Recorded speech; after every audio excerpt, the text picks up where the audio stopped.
શ્રી સ્વામિનારાયણ ભગવાનની જય. યોગી બાપા કહે છે અખંડ ચિંતન એટલે દેહ જેવું. દેહ નથી ભૂલાતો તેમ મહારાજની બુદ્ધિ ના ભૂલાય. દેહ ભૂલાય છે. રાતમાં સપના આવે તો દેહનું ભાન હોય છે. જાગે સપન સુષુપ્તિ ત્રણથી દેહ ભૂલાતો નથી. હંમેશા કેવું યાદ હોય. રાત્રે સપનામાં હોય તમને ચૂંટલો ભરે એકદમ જાગી જાય. ભૂલાતો નથી. એમ દેહ જેમ ભૂલાય નહીં, અખંડ 24 કલાક દેહનું ભાન હોય છે. એમ મારાની મૂર્તિ ના ભૂલાય. મારી મૂર્તિ ના ભૂલાય તે એવું કરવું.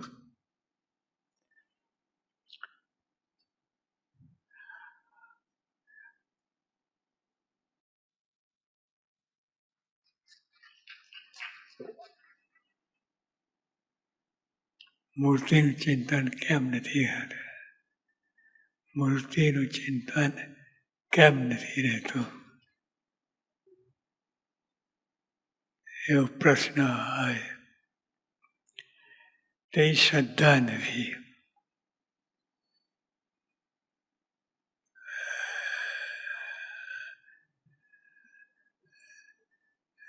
ડોલર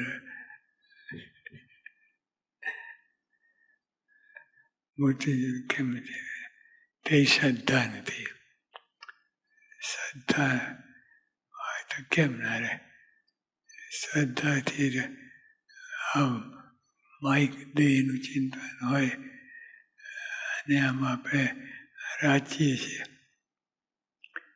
એટલે શ્રદ્ધા નથી. નહીં તો દેહનું તો 24 કલાક ચિંતન હોય છે.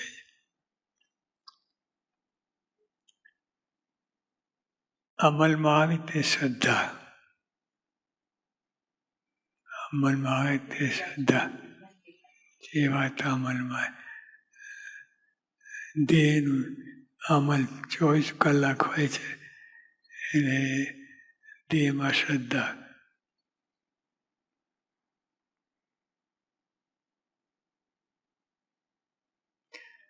વર્તનમાં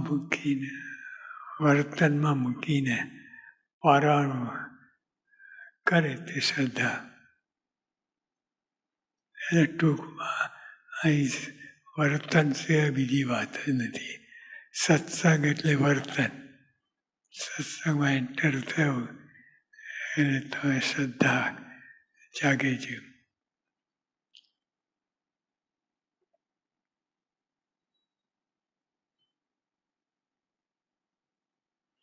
વર્તન મૂકીને પારાયણ કરે તે શ્રદ્ધા. ટૂંક ટૂંક થઈ જાય તે શ્રદ્ધા. ટૂંક આ યોગી પણ સ્પેશિયલ શબ્દ છે. ટૂંક એકદમ બંદૂક ફૂટી નથી, ધડાકો થયો નથી. એમ તત્પર શ્રદ્ધા જોઈ રહે અને ઓર્ડર આજ્ઞા થાય એ ફટાક દઈને વર્તનમાં આવી જાય.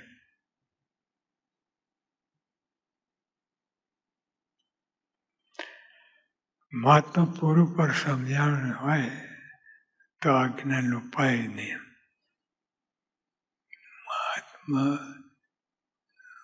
મહાત્મા પૂરું સમજાણું હોય તો આજ્ઞા લુપાય નહીં. આજ્ઞા લોપ થવાનું કારણ પૂરેપૂરું મહાત્મા સમજાવ્યું નથી. કોટી સાધન કરે પણ મહિમા જાણે તો જ વિઘ્ન ટળે. કોટી સાધન કરે બધા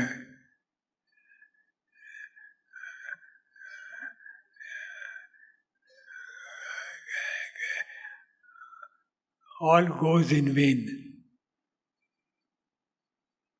બધું ઇધરથી ઇધર જતું રહે. પણ મૂર્તિમાં શ્રદ્ધા ન હોય તો કોટી સાધન કરે પણ મહિમા જાણે તો જ વિઘ્ન ટળે. કોટી સાધન કરે, ગમે એટલા સાધન કરે, મિનિંગલેસ, અટર મિનિંગલેસ. એમાં કંઈ બરકત આવે નહીં. પણ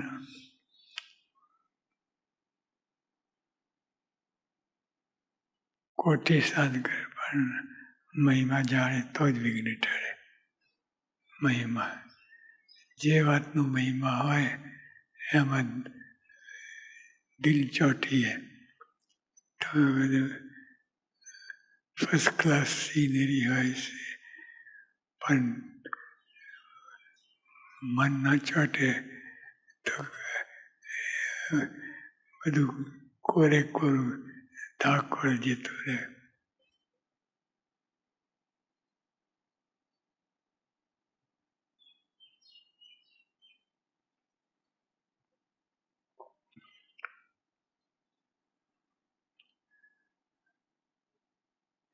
દીવ ભાવ એ રૂડો દેશ. દીવ ભાવ એટલે શું? દીવ ભાવ એટલે રૂડો દેશ. એકબીજાનો મહિમા. એકબીજાનો મહિમા સમજો છો?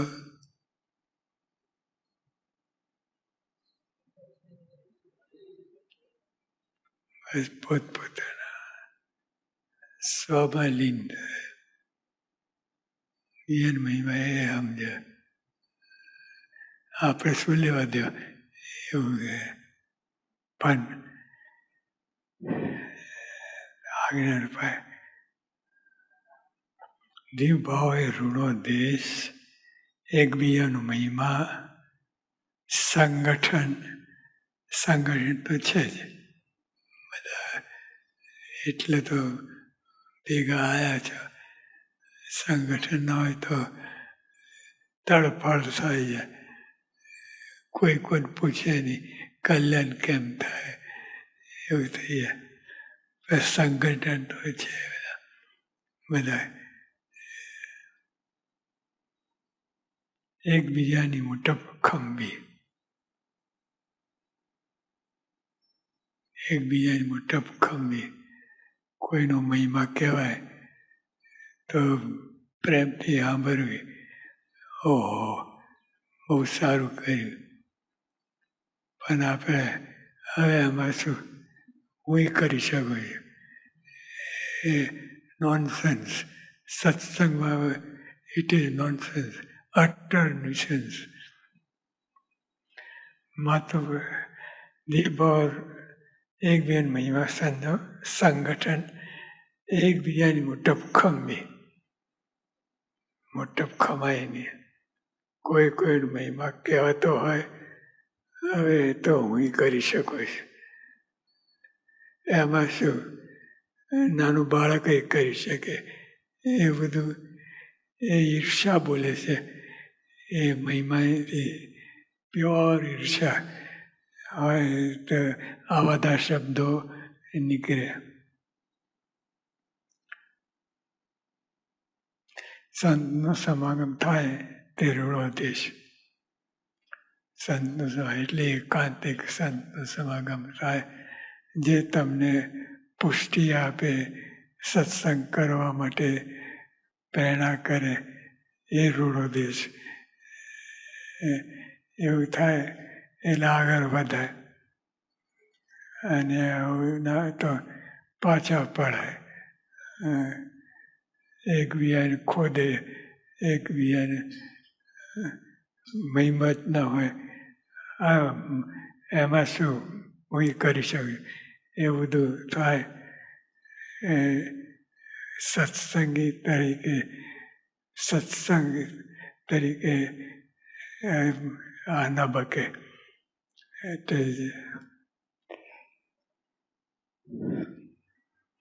મોટા પુરુષ કહે તેમ કરવું તે પુરુષ પ્રયત્ન. પુરુષ પ્રયત્ન તો બધા ઘણા પ્રકારના હોય છે, પણ સ્વામી કહે કે મોટા પુરુષ કેમ કરે તે પુરુષ પ્રયત્ન. એટલે આજ્ઞા પાડવી, ટૂંકમાં આજ્ઞા પાડવી એ પુરુષ પ્રયત્ન. બીજા પુરુષ પ્રયત્ન છે પણ યોગી આપવાના મનમાં બેસતું નહીં. કથામાં આવવું, કથામાં આવવું. કથા ગમે ત્યાં થતી હોય એટલે 2 શબ્દો તમે ધ્યાનપૂર્વક સાંભળ્યું તો પછી આઈને ચોંટી ગયા, ચોંટી એ કાંઈ બરકત ના આવે. ચટાર થઈને એક શબ્દ સાંભળવા તો આપણે કામ. મોટા પુરુષ કહે તેમ કહું તે પુરુષ પ્રયત્ન. કથામાં આવું, ઇન્દ્રિયોના નિયમમાં રાખવા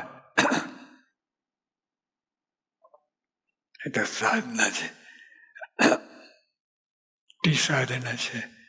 ઇન્દ્રિયોના નિયમમાં લેવું એ તો સત્સંગી હોય, મુમુક્ષુ હોય તો જ બને. નહીં તો મન ધાર્યું મનમાં આવે એમ કરે. સહજાનંદ સ્વામી મહારાજ